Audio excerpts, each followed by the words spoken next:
Mga kabasketball, binaksakan ng ESPN ng isang malupit na prediction ang Los Angeles Lakers sa padating na NBA season.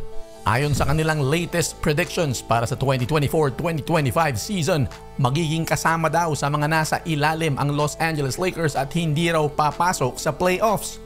Ayon sa ESPN, babaksak daw ang Lakers sa ilalim ng Western Conference na may record na 44 wins and 38 losses. Hindi raw sapat yun para pumasok sa playoffs. Pero syempre hindi naman lahat ng prediction ay nagkakatotoo. Alam naman natin yan mga kabasketball. Hindi lang malaki ang pag-asa ng Lakers dahil meron pa naman silang bagong hugot. Isa na dyan ang kanilang rookie na si Dalton Knecht na kinabibiliban ni Lebron nung nasa college pa to. Kapag si LeBron James ang bumilib sa isang prospect, alam natin merong matayan. Hindi ba't noon nakatutok siya kay Steph Curry nung naglalaro pa ito para sa Davidson. At nagkatotoo nga na naging superstar si Curry pagpasok ng NBA. Bakit kaya ganyan ang prediction ng ESPN para sa Los Angeles Lakers? Bukod kay Dalton Knecht, hindi masyadong maganda ang off-season nitong Los Angeles Lakers dahil wala masyadong galawan sa mga pyesa.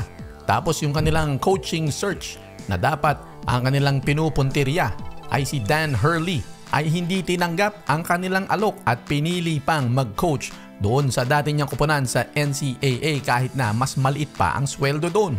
Kaya nauwi sila sa pagguha dito kay JJ Redick, former NBA player na naging analyst. Umaasa ang Lakers na maging Malapat Riley o Eric Spoelstra itong si JJ Redick para sa kanila na hindi naman imposible. Isa pa sa maaaring dahilan kung bakit ganito ang prediction ng ESPN ay dahil kulang ang Lakers sa perimeter defense. Ang tandem ni Austin Reeves at D'Angelo Russell ay kayang gumawa ng maraming puntos.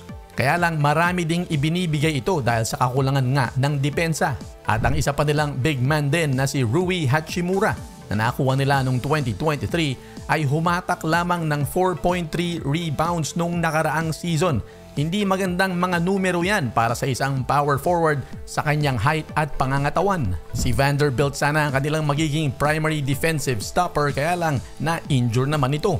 Si Cam Reddish na nakuha nila noong nakaraang season, maraming umaasa makakapag-ambag ito ng maganda-ganda pero hindi rin nangyari. Si Taurean Prince wala na ngayon sa Lakers.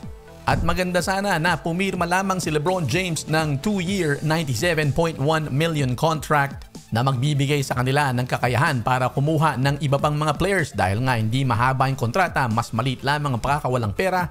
Pero ang kinuha lamang nila bukod kay Dalton Knecht ay si Bronny James. Buti na lang itong si Dalton Knecht ay mukhang NBA ready na talaga.